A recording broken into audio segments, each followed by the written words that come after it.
हम सभी जानते हैं कि हमारी पृथ्वी की आंतरिक संरचना परतदार है। हम जानते हैं कि हमारी पृथ्वी की ऊपरी परत भूपर्पटी है जो भंगुर है। हम जानते हैं हमारी पृथ्वी की भूपर्पटी महाद्वीपों पर अधिक और महासागरों में थोड़ी सी कम मोटाई वाली है। हम जानते हैं हमारी पृथ्वी की दूसरी परत का नाम है मेंटल, जो कि अर्धद्रवित अवस्था में है, क्योंकि यहाँ पर भूपर्पटी से दाब लगता है और कोर से तापमान। किसी भी वस्तु पर दाब लगता है तो वो ठोस बनती है, और किसी भी वस्तु पर तापमान बढ़ाया जाता है तो वो द्रवित अवस्था में आती है। क्यों? आप खुद ही सोचिए। किसी भी पदार्थ पे जब दाब लगेगा तो उसके अणु पास आएंगे, और ठोस वही पदार्थ तो होता है जिसके अणु सबसे ज्यादा करीब होते हैं। तो यहाँ पे हमारा जो मेंटल है, इस पे प्रेशर और टेम्परेचर दोनों की वजह से ये सेमी सॉलिड यानी कि अर्धद्रवित अवस्था में होता है। मेंटल का ऊपरी भाग कहलाता है दुर्बलता मंडल, एस्थेनोस्फेयर। ये वही है जहां से जब ज्वालामुखी फटता है तो जो लावा आता है वो इसे दुर्बलता मंडल से ही आता है। हम जानते हैं कि मेंटल के बाद जो हमें दिखाई देता है वो है कोर, हमारी पृथ्वी की सबसे आंतरिक परत। तो हमारा ये जो कोर है ये भी दो भागों में विभाजित है, बाह्य कोर और आंतरिक कोर। बाह्य कोर यानी कि हमारा आउटर कोर तरल अवस्था में है, लिक्विड है, लेकिन हमारा इनर कोर यानी कि हमारा आंतरिक कोर ये ठोस अवस्था में है। जी हाँ, आप में से बहुत सारे लोग शायद ये बात पहली बार सुन रहे हो, लेकिन हमारा आंतरिक कोर सॉलिड है, ठोस। क्यों? क्योंकि हमारे आंतरिक कोर में जितना ज्यादा टेम्परेचर है उससे भी ज्यादा प्रेशर यानी कि दाब है। तो यहाँ पे हमारा ये जो आंतरिक कोर है इसमें सबसे ज्यादा मात्रा पता है किसकी है? फेरस की, यानी कि लोहे की। तो यहाँ पे क्योंकि लोहे की मात्रा इतनी ज्यादा है, कहाँ पर? आंतरिक कोर में। और बाहरी कोर में क्या है? बाहरी कोर लिक्विड है, और इसी लिक्विड में कुछ विद्युतीय धाराएं भी हैं। मतलब इसमें क्या है? इसमें कुछ आप लोगों के लिए इलेक्ट्रोमैग्नेटिक वेव्स जो है वो घूम रही हैं। तो आप सोचिए कि आंतरिक कोर सॉलिड है और बाह्य कोर में इलेक्ट्रोमैग्नेटिक धाराएं हैं, और तो और आंतरिक कोर में लोहा है। तो आप मुझे एक बात बताइए, अगर लोहे की एक छड़ को अगर हम चारों ओर से करंट में मतलब उसके चारों ओर करंट प्रवाहित करें तो क्या होता है? वो लोहे की छड़ एक चुंबक की भांति कार्य करती है। बिल्कुल वैसे ही हमारी पृथ्वी के बीच में भी जो लोहा है वो ठोस अवस्था में है, और जो हमारा बाह्य कोर है वो लिक्विड है, और वहां पे इलेक्ट्रोमैग्नेटिक वेव चल रही हैं। तो आपको यहाँ पे क्या देखना है? आप यहाँ पर समझ सकते हैं कि किस तरीके से ये जो हमारी पृथ्वी है इसमें ये चुंबकीय तरंगें उत्पन्न होती हैं। मतलब कि हमारी ये जो पृथ्वी है इसमें आप लोगों को इलेक्ट्रोमैग्नेटिक वेव्स दिखाई देती हैं। क्यों? हमारे इस इनर कोर के ठोस और आयरन के होने के कारण। और आउटर कोर में क्या? आउटर कोर को लिक्विड और इसमें इलेक्ट्रोमैग्नेटिक वेव्स के कारण। तो यहाँ पे आप लोग देख सकते हैं कि यही कारण है हमारी पृथ्वी में चुंबकीय तरंगों के होने का, जो हमारी पृथ्वी को इस तरीके से ऐसे इस तरीके से पृथ्वी के बीच से चुंबकीय तरंगें निकलती हैं। ठीक है, चलिए, तो कितना कुछ जानते हैं ना हम हमारी पृथ्वी की आंतरिक संरचना के बारे में। मेंटल के बारे में जानते हैं, दुर्बलता मंडल के बारे में जानते हैं, कोर के बारे में जानते हैं। पर पृथ्वी में हम ज्यादा से ज्यादा 12 किलोमीटर की गहराई के अंदर तो जा ही नहीं सकते। हम तो भूपर्पटी के अंदर ज्यादा से ज्यादा 12 किलोमीटर के अंदर जा सकते हैं। हम ना तो मेंटल में प्रवेश कर सकते हैं, ना ही बाह्य कोर में, और आंतरिक कोर में तो कल्पना भी नहीं की जा सकती। तो जब हम हमारी पृथ्वी के भीतर मेंटल में भी नहीं जा सकते, कोर में भी नहीं जा सकते, तो कभी सोचा है हमें हमारी पृथ्वी की इन आंतरिक परतों की इतनी जानकारी कैसे मिली होगी? कैसे हमने अपनी भूगर्भ की जानकारी इतनी ज्यादा गहराई से प्राप्त की होगी? आज के इस वीडियो में हम यही जानेंगे। हम जानेंगे कि हमने अपने भूगर्भ के बारे में किस तरीके से तथ्यों को समझा है। आज हम जानेंगे भूगर्भ की जानकारी के स्रोत। हेलो एवरीवन, मैं हूं अपूर्वा राजपूत। आप मुझे अनअकैडमी पे फॉलो कर सकते हैं। अनअकैडमी प्लस पर मैं ज्योग्राफी कवर करती हूँ। यहाँ पे मैं ज्योग्राफी के बैचेस लेती हूँ, और इसी के साथ मैं फ्री स्पेशल क्लासेस में अभी पॉलिटी को कवर कर रही हूँ। तो डेली 3 बजे आप मुझसे फ्री क्लासेस में भी मिल सकते हैं। क्लासेस की लिंक आपको इसी वीडियो के कमेंट बॉक्स में मिल जाएंगी। तो आप यहाँ पे देख सकते हैं कि अनअकैडमी प्लस में जुड़ने के लिए आप लोगों को क्या करना है। अनअकैडमी प्लस में जुड़ने के लिए आपको अनअकैडमी ऐप पे जाके सब्सक्रिप्शन लेना है, और जब आप अनअकैडमी का सब्सक्रिप्शन लोगे ना तो वहां पे डिस्काउंट कोड लगा देना, अपूर्वा आर लाइव। जी, अब नया डिस्काउंट कोड आप यूज कर सकते हैं, Apoorva R live, APOORVA R live. याद रखना, अपूर्वा राजपूत तो अपूर्वा आर लाइव। अब यहाँ पे कहीं भी स्पेस मत देना, ठीक है? चलिए, और भी कोई प्रॉब्लम हो तो message me on the Telegram.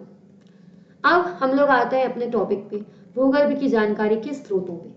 तो भूगर्भ की जानकारी प्राप्त करने के लिए हम दो प्रकार के स्रोतों का उपयोग करते हैं, प्रत्यक्ष स्रोत और अप्रत्यक्ष स्रोत, यानी कि डायरेक्ट सोर्सेस और इनडायरेक्ट सोर्सेस। हमारे जो प्रत्यक्ष स्रोत हैं उसमें आप लोगों को दिखाई देते हैं वो स्रोत जिन्हें हम प्रत्यक्ष रूप से देख सकते हैं। जैसे कि सबसे अच्छा प्रत्यक्ष स्रोत है धरातलीय चट्टानें। हम क्या करते हैं, अपनी पृथ्वी के अंदर चीजों को पता करने के लिए खुदाई शुरू करते हैं, खनन शुरू करते हैं। तो हम यहाँ पे धरातलीय चट्टानों में खनन के माध्यम से पता करते हैं कि हमारी ये जो पृथ्वी है इसमें अंदर कौन कौन से पदार्थ हैं।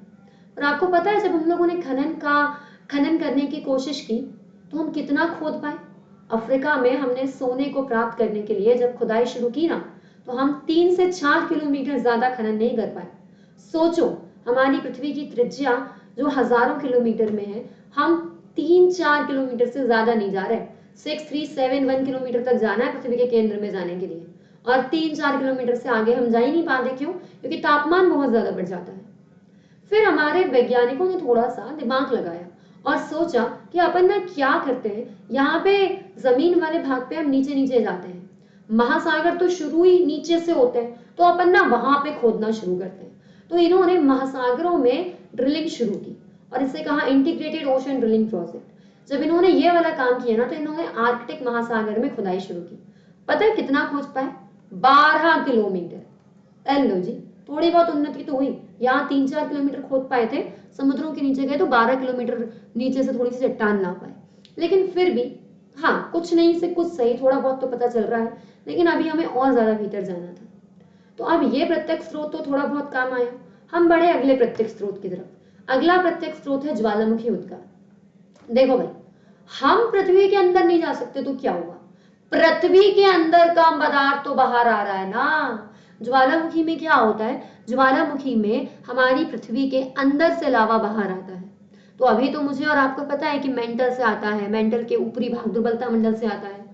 प्राचीन समय में जब हमारे वैज्ञानिकों को नहीं पता था, फिर भी उन लोगों ने देखा कि ये जो हमारी पृथ्वी है ना, इसका जो ऊपरी भाग है, इस ऊपरी भाग, इस हमारी पृथ्वी के अंदर से कुछ लावा आ रहा है। उन्होंने देखा कि पृथ्वी के आंतरिक भाग से द्रवित रूप में आग निकल रही है। तो वो लोग समझ गए कि पृथ्वी के अंदर कुछ ना कुछ लिक्विड फॉर्म में तो है, तभी तो ये लावा द्रवित अवस्था में आता है। उस समय वैज्ञानिक ये नहीं जानते थे कि ये मैग्मा कितनी गहराई से आ रहा है, कहाँ से आ रहा है। हाँ, पर इतना अंदाजा जरूर लग गया था कि हमारी पृथ्वी के अंदर लिक्विड अवस्था में, द्रवित अवस्था में कुछ जरूर है, जहां से ये लावा द्रवित अवस्था में आ रहा है। इसी के साथ उन्होंने इस लावा पे बहुत ज्यादा शोध किया कि ये कौन कौन से पदार्थों से मिलकर बना है। चलिए, तो अब ये तो हो गए प्रत्यक्ष स्रोत। हमारे वैज्ञानिकों ने कुछ अप्रत्यक्ष स्रोतों का भी उपयोग किया। अप्रत्यक्ष स्रोत मतलब जिनसे कुछ थोड़ा बहुत अनुमान लगाया। तो अप्रत्यक्ष स्रोतों में आता है उल्काएं। अब देखो, उल्काएं क्या होती हैं। तो मैंने आप लोगों को अगर याद हो तो इस 60 डेज रिवीजन सीरीज की पहली वीडियो में ही उल्का पिंड यानी कि मीटियोर्स के बारे में बताया था। आप जानते हैं कि हमारे सौर मंडल में स्वतंत्र रूप से घूमने वाले पत्थर उल्का कहलाते हैं। जब ये पृथ्वी के वायुमंडल में प्रवेश करते हैं तो वायुमंडल की जो तीसरी परत है, मध्य मंडल, उसमें पहुंच के घर्षण के कारण इनमें आग लग जाती है और ये वही राख बन जाते हैं। परंतु जब कभी कोई अधजला भाग हमारी पृथ्वी पे गिर जाता है उल्का का, तो उसे हम उल्का पिंड कहते हैं। स्वतंत्र रूप से घूमने वाला मीटियोरॉइड, डी आएगा लास्ट में। जो जल गया है, जो मध्यमंडल में जला है, वो क्या है, वो मीटियोर है। और कभी अगर अधजला भाग धरती पे गिर जाता है तो वो मीटियोरॉइड है। चलिए, तो यहाँ पे होता क्या है, आपको पता है, हम लोग अगर कभी केक लेने जाते हैं, आप लोगों का बर्थडे कब आता है मुझे कमेंट बॉक्स में जरूर बताना, ठीक है। तो जब हम लोग अपने बर्थडे वगैरह पे केक लेने जाते हैं, मान लो बहुत बड़ी पार्टी है, आपने मुझे भी बुलाया है, बुलाओगे ना, आई थिंक एग्जाम पास करने के बाद तो बुलाओगे, पार्टी तो दोगे। तो यहाँ पे जब आप लोग अपने बर्थडे पे केक लेकर के आते हो, तो क्या होता है, बहुत बड़ा केक लेके आ रहे हैं और हमें उसे टेस्ट करना है। तो हम क्या करते हैं, उस केक की एक पेस्ट्री मंगा लेते हैं कि भैया जिस फ्लेवर का ये केक है ना, उसकी आप हमें एक पेस्ट्री दे दो, तो हम टेस्ट करके देख लें कि ये केक कैसा लगता है, फिर हम इसे ऑर्डर करेंगे। तो आपने देखा कि इसको यूज करने से पहले हमने पेस्ट्री देख ली। तो वैसे ही हमारी पृथ्वी के अंदर तो नहीं जा पा रहे, पर वैज्ञानिकों का अनुमान होता है कि जिस तरीके के पदार्थों से हमारी पृथ्वी बनी है, उन्हीं तरीके के पदार्थों से ये उल्का पिंड आया है। तो ये उल्का पे रिसर्च करके ये सोचते हैं कि हमारी पृथ्वी किस तरीके के पदार्थों से मिलकर बनी है। अब हो सकता है किसी के मन में विचार आया हो कि मैडम ये जो उल्का पिंड है, ये हो जरूरी थोड़ी ना है कि पृथ्वी का ही टूटा हुआ भाग हो सकता है ये किसी शुद्ध ग्रह का टूटा हुआ भाग हो, किसी धूमकेतु का, पॉसिबल है। लेकिन जहां तक हमारे अंदाजे का सवाल है, हम मानते हैं कि ये किसी ना किसी ग्रह का टूटा हुआ भाग है और सारे के सारे ग्रह एक ही जनक पदार्थ से बने होंगे, तो उम्मीद पे दुनिया कायम है। हम यही सब सोच के उल्का पिंड का अध्ययन करते हैं कि हमें पता चल जाए। चलिए, अगला अप्रत्यक्ष स्रोत है उल्का के बाद गुरुत्वाकर्षण बल। आप सभी जानते हैं कि ये जो गुरुत्वाकर्षण बल है ना, ये हर जगह अलग अलग लगता है। केंद्र से गुरुत्वाकर्षण बल लगना शुरू होता है और ध्रुवों तक पहुंचता है। तो अगर मैं आपसे कहूं तो हमारी पृथ्वी कैसी है, हमारी पृथ्वी चपटी है। चपटी मतलब ध्रुवों से थोड़ी सी चपटी है और भूमध्य रेखा से उभरी हुई है। तो होता क्या है, होता यह है कि केंद्र से गुरुत्वाकर्षण बल लगता है, तो आप यहाँ देखो, केंद्र से ध्रुवों की दूरी कम है और केंद्र से भूमध्य रेखा की दूरी ज्यादा है। इसीलिए आप देखते हैं कि ध्रुवों पे गुरुत्वाकर्षण बल भूमध्य रेखा की अपेक्षा क्या होता है, ज्यादा होता है। इस बात को याद रखिएगा, ध्रुवों पे गुरुत्वाकर्षण बल ज्यादा लगता है, किसके कंपैरिजन में, भूमध्य रेखा के कंपैरिजन में। क्यों? क्योंकि ध्रुवों से केंद्र की दूरी कम है। अब आपको देखना है कि अगर एक ही अक्षांश रेखा है जो केंद्र से बराबर दूरी पे है, तो वहां तो ग्रेविटेशन फोर्स बराबर लगना चाहिए, पर ऐसा नहीं होता। क्यों? हम देखते हैं कि एक ही अक्षांश रेखा पे अलग अलग गुरुत्वाकर्षण बल लगता है। जब हमारे वैज्ञानिकों ने यह समझा तो वो एक चीज का अंदाजा लगा गए, उनको समझ में आ गया कि हमारी पृथ्वी के अंदर जो पदार्थ हैं वो अलग अलग द्रव्यमान वाले हैं। इसीलिए इसीलिए हमारी पृथ्वी पे एक ही अक्षांश जो केंद्र से बराबर दूरी पे है, उनमें भी गुरुत्वाकर्षण बल अलग अलग है। इसके अलावा चुंबकीय शक्ति, जब हमारे वैज्ञानिकों ने देखा कि हमारी पृथ्वी में एक मैग्नेटिक फील्ड, एक चुंबकीय क्षेत्र दिखाई देता है, तब भी उन्हें कुछ ना कुछ महसूस हुआ। उन्होंने कुछ अनुमान लगाया कि पृथ्वी में अंदर कहीं ना कहीं अधिक मात्रा में लोहा होगा और कुछ विद्युत जैसा उसके आसपास घूम रहा होगा। तो चुंबकीय क्षेत्र, गुरुत्वाकर्षण बल, ये सब इनडायरेक्ट सोर्सेस हैं। इन्हीं इनडायरेक्ट सोर्सेस में एक और है, भूकंपीय तरंगे। और ये सबसे बड़ा स्रोत है जिसके माध्यम से हमारे वैज्ञानिकों को ये पता चला कि ये जो हमारी पृथ्वी है, इसकी आंतरिक परतें किस तरीके की है, कौन सी परत सॉलिड है, कौन सी परत लिक्विड है। चलिए, आप सभी जानते हैं कि भूकंप क्या होता है। जब हमारी पृथ्वी की परतों के बीच एक कंपन महसूस होता है तो हम उससे भूकंप कहते हैं। भूकंप में क्या होता है, ये भूकंप एक ऊर्जा के माध्यम से फैलता है। जैसे आप एक कांच के कटोरे में पानी भरिए और एक किनारे पे उस पे ऐसे प्रहार कीजिए, तो आप क्या देखेंगे, वो आपने यहाँ तक प्रहार किया तो दूसरे कोने तक वो लहरें जाएंगी। वैसे ही क्या होता है, जैसे ये जो प्लेटें हैं ये टूटती हैं, तो यहाँ से भी ऊर्जा विमुक्त होती है और उसके माध्यम से कंपन होता है। तो भूकंप कैसे फैल रहा है, तरंगों के माध्यम से। अब ये भूकंपीय तरंगे भी ना दो प्रकार की होती हैं, बॉडी वेव और सरफेस वेव। बॉडी वेव को हम क्या बोलते हैं, भूगर्भिक तरंगे, और सरफेस वेव कही जाती हैं धरातलीय तरंगे। भूगर्भिक तरंगे वो होती हैं जो भूकंप के उद्गम केंद्र से निकलती हैं। उद्गम केंद्र मतलब ये भी देख लीजिए, ये जो भूकंप होता है ना, ये कहाँ से शुरू होता है, स्थल मंडल से। स्थल मंडल मतलब करीब 200 किलोमीटर नीचे से। भूपर्पटी जो लगभग हम 100 किलोमीटर तक की मान लेते हैं, और मेंटल का ऊपरी भाग 100 किलोमीटर तक का, इसको अपन बोलते हैं स्थल मंडल। तो ये जो स्थल मंडल है ना, इसमें बिल्कुल नीचे जहां पे प्लेटें बिल्कुल जमी हुई हैं, वहां से स्टार्ट होता है भूकंप, इसे कहते हैं उद्गम। और इसी के बिल्कुल 90 डिग्री ऊपर जहां हम देख सकते हैं भूपर्पटी पे, उसे कहते हैं एपिसेंटर या अपकेंद्र। तो ये जो उद्गम केंद्र होता है ना, यहाँ से जो तरंगे निकलना स्टार्ट होती हैं, इन्हें कहा जाता है भूगर्भिक तरंगे, या फिर कौन सी तरंगे, बॉडी वेव्स। अब ये जो तरंगे हैं ये धरातल तक आती हैं, मतलब हमारी पृथ्वी की सरफेस तक आती हैं।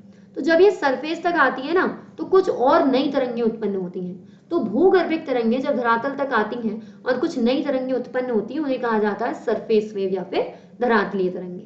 अब देखिए, अब होता क्या है, भूगर्भिक तरंगे भी कितने प्रकार की हैं, दो प्रकार की, पी वेव और एस वेव। और धरातलीय तरंगे यानी कि सरफेस वेव भी दो तरीके की हैं, एल वेव और आर वेव। तो आपको समझना है कि ये पी वेव, एस वेव क्या है, एल वेव, आर वेव क्या है।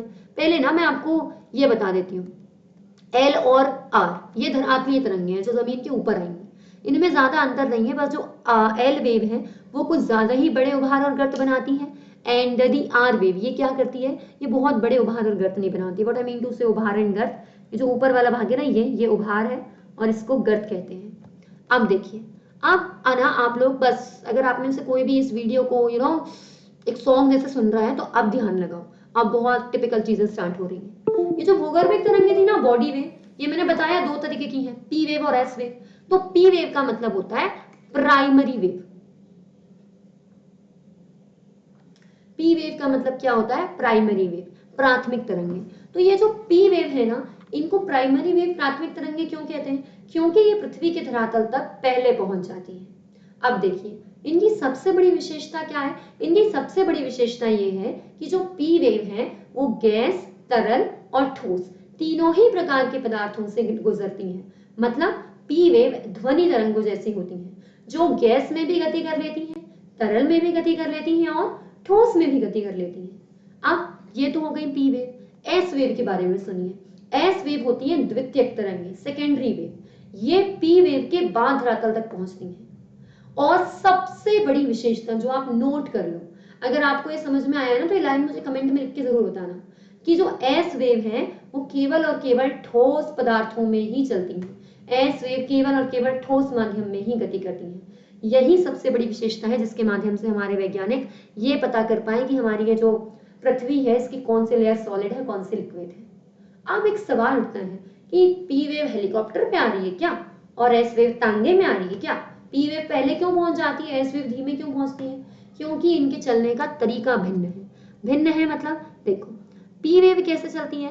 पी वेव चलती है संकुचन और फैलाव के माध्यम से। संकुचन और फैलाव मतलब कंप्रेशन, एक्सपेंशन। ये मैंने आपको यहाँ दिखा रही हूँ, आप देखो इस डायग्राम में, ये ऊपर यहाँ पे ये देखो, ये पी वेव ऐसी फैली हुई है, उसके बाद ये इस तरीके से क्या करती है, कंप्रेस होती है, फिर फैलती है, फिर कंप्रेस होती है, फिर फैलती है। इस तरीके से कौन चलती है? P wave. और पता है एस वेव कैसे चलती है? एस वेव चलती है उभार और गर्त बनाते हुए। लुक एट हियर, ये देखो, ये उभार गर्त, उभार गर्त। तो आप खुद सोचो कि अगर कोई वेव इन दो तरीकों से जा रही है तो कौन सी वेव पहले पहुंच जाएगी धरातल तक? तो इनमें से कौन सी वेव पहले पहुंचेगी? पी वेव, क्योंकि पी वेव संकुचन फैलाव के माध्यम से जाती है और एस वेव उभार और गर्त, इसलिए एस वेव पहले पहुंच जाती है सरफेस तक। अब आप लोगों को देखना है कि इतना तो आपको समझ में आ गया। अब एक मेन चीज है छाया क्षेत्र या फिर शेडो जोन। सवाल उठता है कि भूकंप का छाया क्षेत्र क्या होता है? छाया क्षेत्र ना ये भूकंपीय तरंगों का होता है, शेडो जोन होता है हमारी सिस्मिक वेव्स का। तो भूकंपीय तरंगों का छाया क्षेत्र आपका समझना बहुत जरूरी है। आपने कई बार सुना होगा कि दिल्ली में आया एक बहुत भयंकर भूकंप, इतने लोगों की मृत्यु, इतनी बड़ी बिल्डिंग गिर गई। लेकिन होता क्या है, दिल्ली में इतना बड़ा भूकंप आया, हमने तो न्यूज चैनल से देखा, द हिंदू से पढ़ लिया, लेकिन एमपी वालों को पता ही नहीं चला। मतलब इतनी पास पास एक ही देश के दो राज्य, पर एमपी में पता ही नहीं चला जब तक न्यूज में नहीं देखा। वैसे आपको पता है जापान में भूकंप आया, इंडिया वालों को पता ही नहीं। तो ऐसा कैसे होता है? ये सब इसीलिए होता है क्योंकि जो भूकंपीय तरंगे हैं वो कुछ कुछ क्षेत्रों में नहीं जाती। तो ये होता है कि भूकंपीय तरंगे जिन क्षेत्रों में अभिलेखित नहीं होती उसे शेडो जोन कहा जाता है। हर भूकंप का उद्गम केंद्र अलग होता है, इसलिए हर भूकंप का शेडो जोन यानी कि छाया क्षेत्र भी अलग होता है। अब ना आप मेरे साथ डायग्राम से देखिए। चलो सबसे पहले आप यहाँ देखो, फिर मैं आपको एक गवर्नमेंट वेबसाइट का एनिमेशन भी दिखाऊंगी। सबसे पहले आप देखो कौन से डायग्राम को, देखो आपको किससे ज्यादा समझ में आएगा, इस डायग्राम को देखो, ये कलरफुल वाले को, ये मेरे पीछे। इसमें देखो कि भूकंप मान लो यहाँ से शुरू हुआ, जमीन के थोड़ा अंदर 200 किलोमीटर अंदर से। यहाँ से जो भूकंप शुरू होता है ना, ये उसका उद्गम केंद्र हो गया।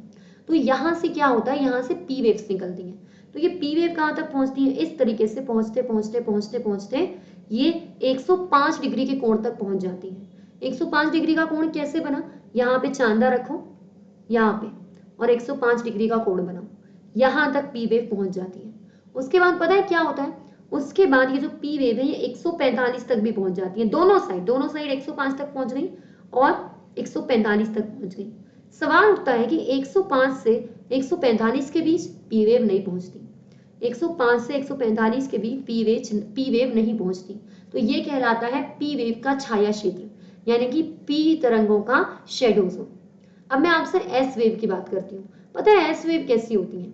एस वेव इस तरीके से जाती है, रुको मैं जूम करती हूँ। ये डायग्राम देखो, ये जो एस वेव है ये क्या करती है? एस वेव आप लोगों के लिए इस तरीके से आती हैं। ये देखो एनसीईआरटी में गलत लिखा है, पी का नहीं एस का शेडो जोन है। ये यहाँ से आती है उद्गम केंद्र से और 105 के कोण तक आती है। कहाँ तक? 105 के कोण तक। यहाँ भी देखो, यहाँ भी देखो 105 के कोण तक। तो एस वेव ने कितनी जगह छोड़ दी? ये 105 के बाद का पूरा एरिया छोड़ दिया। तो आप मुझे कमेंट बॉक्स में एक बात बताओ कि ये जो पी वेव थी ये कहाँ पहुंची थी? यही होगा ना। देखो ये इतने भाग में 105 से 145 में पी भी नहीं पहुंची थी, एस भी नहीं पहुंची। तो इतना जो भाग है ये तो दोनों का छाया क्षेत्र हो गया, पी का भी और एस का भी। और अब मैं आपसे बोलूं कि पी और एस में से किसका छाया क्षेत्र बड़ा है, किसका शेडो जोन बड़ा है? तो देखो एस का बड़ा है ना, क्योंकि इतने एरिया में एस नहीं पहुंच रही। पी तो केवल यहाँ और यहाँ इतने में नहीं पहुंच रही थी, तो एस का शेडो जोन बड़ा होता है। अब आपको शेडो जोन समझ में आया? अगर ये समझ में आया तो आपके मन में ना आप कुछ प्रश्न उठेंगे, एक एक करके मैं आपके हर प्रश्न का उत्तर दूंगी।